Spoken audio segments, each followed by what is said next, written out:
Hello and welcome to Only Stupid Answers. My name is Sam Basher. My name is DJ Woldridge. Boom, there he is. Yeah. It's early, gang. Rise and shine, and let's watch some Titans. And don't worry, we got a review for you as soon as you're done. So thanks for joining us. Today we're talking about Aqualad. That's Season 2, Episode 4. Now, the synopsis here, either the synopsis or the episode's incorrect. I would say the synopsis is incorrect.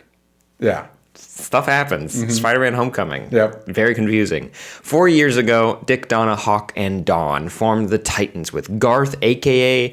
Aqualad. And the team is tested with the arrival of a new villain. Bum, bum, bum. Wow, and they never mentioned once that there's a Garth and a Gar, and neither of them have the same name. And Nope. It is strange. Yeah. Garth's a weird one.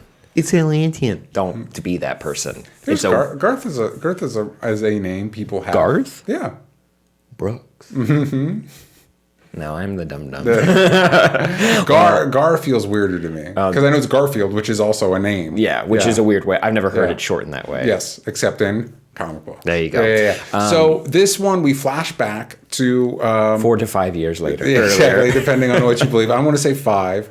And this is back the Titans in their prime. And I think somebody last episode was like, oh man, I'll bet you Aqualad's dead. Turns out that person was right. Who was that person? Who was that person? Who could have Do you want to put a clip in? Or you know what? You should just go check out that last episode.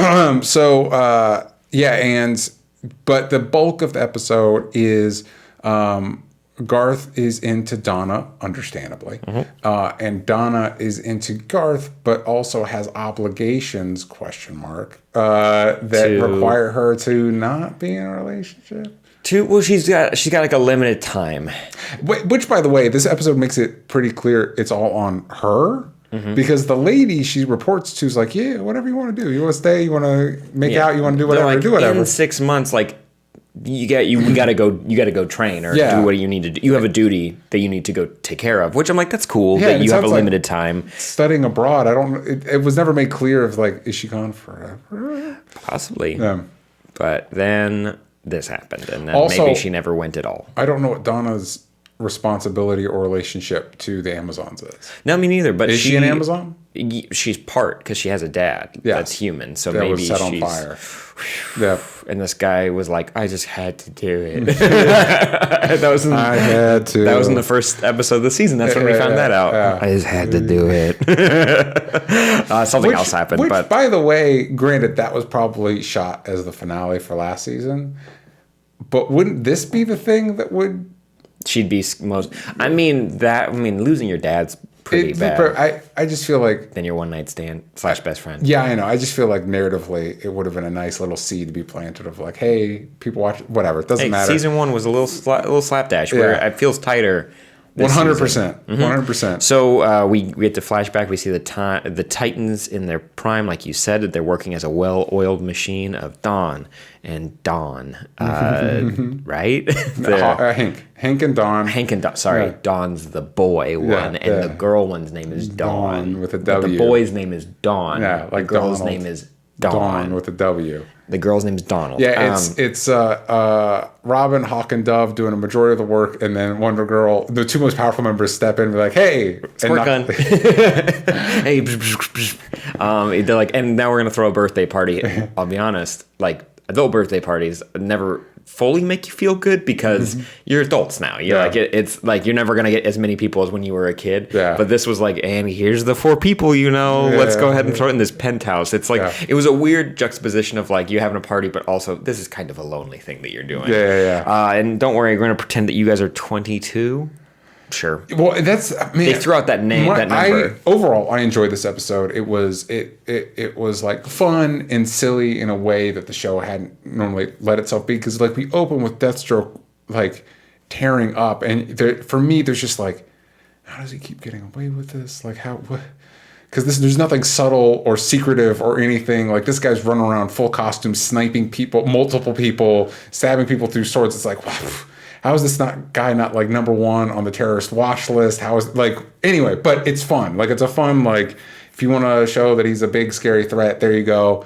Dr. Light's running around. People are commenting on his gladiator armor, which still feels like an odd choice to me. But I like the actor, so that's fine. But the one thing that trips me out about the show in general, and it's just you know what, it just is what it is at this point, it just is what it is. These teen sidekicks have been active forever. Like their mentors have only been doing it just a little bit longer than they have. Because granted, because again, I don't know what Donna's relationship with the Amazons is. With Diana, which we hear that there is a relationship. Yeah. So, but her and Garth were hanging out as 12-year-olds. Now, to be fair, I don't know that they were active as Wonder Girl and Aqualad. That's the assumption I made in my brain. But it doesn't say that they were. We didn't meet them. We met Donna as a kid, hanging out with Dick. That's right. Yeah. They've been doing this forever. A long time. They should not be. It's 15 years. Yeah, they should not be as. They're very nervous about being their own team as adults. It's like, Dick. Yeah, come on. You are a grown man. I wish that timeline was a little bit cleaner, tighter. Yeah. Like maybe just shave off 5 years. Have this have happened 5 years ago, and they've been active for 5 years, and we're so like this is the beginning of them as the Titans. Yeah. So for me, this episode felt a little reminiscent of season 1. I think it's still better than season 1. Yeah. I just the acting overall, I'm like the past couple of episodes have been super tight, and I really dug it. This didn't feel that way. We got more Dr. Light battles, and I'm like, we just still don't really know how to make this feel like a threat. We see him kill people, but when he's in the fight, he's like, pew, lightning bolt, and you're like, it doesn't feel like anything. And I did like the relationship between Garth and Donna, and I like Donna. You're kind of being a dick here. Like I did. But also, I understand that she doesn't want to get too attached because she has some kind of responsibility to somewhere else. We don't know what it is. There's a lot of elements that work here. I didn't find Garth to be that compelling, which bummed me out because I was really excited for another powered person to be here that wasn't just Lasso or Fire. Like, we have Garth, and that's cool. Super bummed he's dead. Yeah. And we don't know why. I think a question for me was the target Garth or was the target Donna? And if Deathstroke wouldn't have gone for Garth was the target. Deathstroke doesn't usually mess up like that. That's his whole thing, is that he's going to go after who he needs to go after. So maybe the Titans were the targets. I am very compelled by what happens next. Oh, there's a very cool. Well, I really like it's Chella Man. Who's playing Jericho. Jericho. Well, just for very compelling. I did look up the pronunciation, but now I'm blanking, so I want to make sure Jericho. That's who I'm referring to. I found his performance very compelling. Is the actor deaf or mute, or is that the actor is deaf? Wow. Yeah. So in this sense, the character can't speak but can hear. Can hear. So, and I believe the actor is also gender fluid as well. Trans. Yeah, trans. Okay. Cool. His performance is amazing. And I'm immediately compelled by the character and already sad about whatever's going to happen. And I'm guessing Dick's about to do something. Remember, they're like, Dick didn't save that one guy who got shot by acid bullets. And you're like, oh, yeah, but this is another thing. This feels predatory. Well, but also, this feels like if you wanted to going back to the Donna thing of the dad thing, it feels ancillary. Whereas if you started seeing the Garth thing then, it feels more meaty. Forget whatever happened with the guy that killed his parents. Whatever's going to happen with Jericho feels like a more compelling reason for him to be like, time out. Maybe I shouldn't be Robin anymore.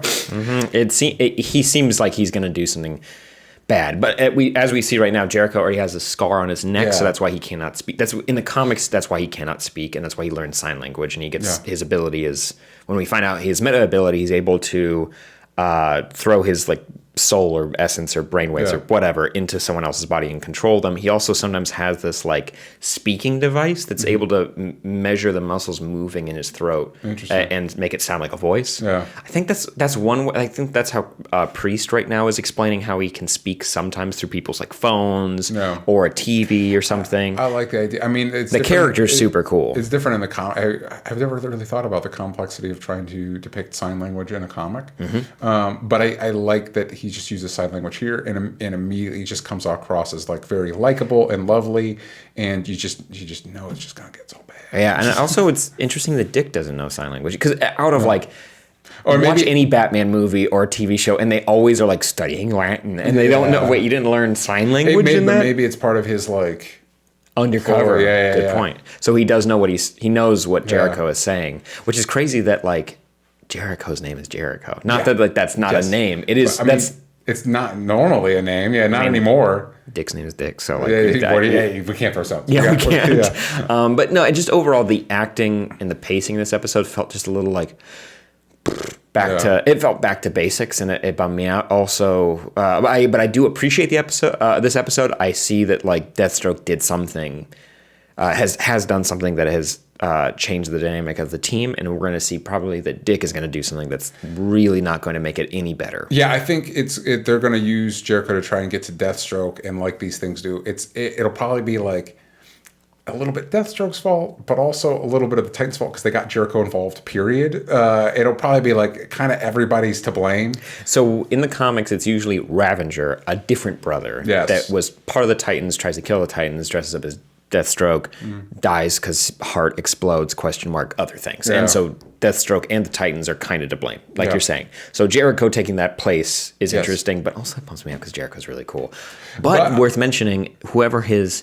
I'm going to say partner or possibly his mom. His mom, maybe. Yeah. It couldn't tell ages. So when she walked in, she's aware that Deathstroke's there. Yeah, I think it's mom. Mm-hmm. Usually the mom has a really close tie to how Deathstroke became Deathstroke. Interesting. Usually it's his commanding officer. Oh, interesting. Yeah, so it's like, oh my God, your family is so fucked. It's so messed up. But I did like the action in this episode. I like the use of the water.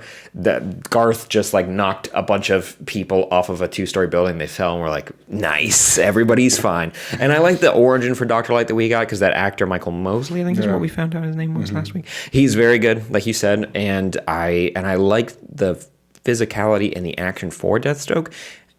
It's pretty tight. It's pretty solid. I think it's better than CW Deathstroke, but it isn't exactly what I want it to be yet, but I still think it's cool, and I think the suit works. I like the suit a lot, and I like that actor a lot. He has a lot of gravitas. I kind of like, I don't know, because there's all this like crisis on Infinite Earths news. It's like, I know nobody's top list is like, oh, let's see all the Deathstrokes hang out, but I kind of want to see it. Like, especially if we can get, like Manu Bennett, get him back, especially if we could get Joe Manganiello for some reason to show up. I mean, he's doing a D&D show, like maybe, I mean, hey, we don't know his schedule. Yeah. I mean, if he got asked, I don't know if he'd say no. But I'm impressed with their ability to. Oh, and let's just throw in the Teen Titans animated Deathstroke for no reason. Let's just have him in there. Ron Perlman? Yeah. That'd be cool. Ron Perlman. In the movie, it's Will Arnett. Love both. Yeah. I mean, so far, weirdly, Deathstroke seems to be like Batman casting, where it's like it's hard to get it wrong. Like they just, I'm impressed with their ability to cast such a solid Deathstroke. Also, I gotta say.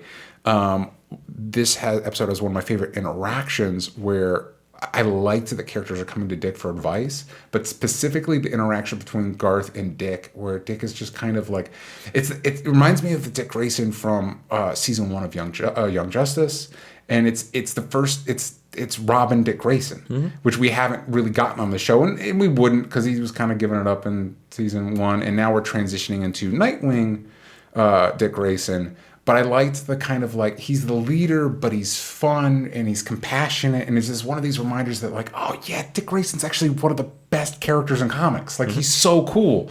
And now that he's not, like, granted this is a flashback, but like now that he's not moping around all the time, it's like, oh, this is why we love this guy. You know and I can see him in the present day Dick Grayson. I can see this. Well, that's the Nightwing one.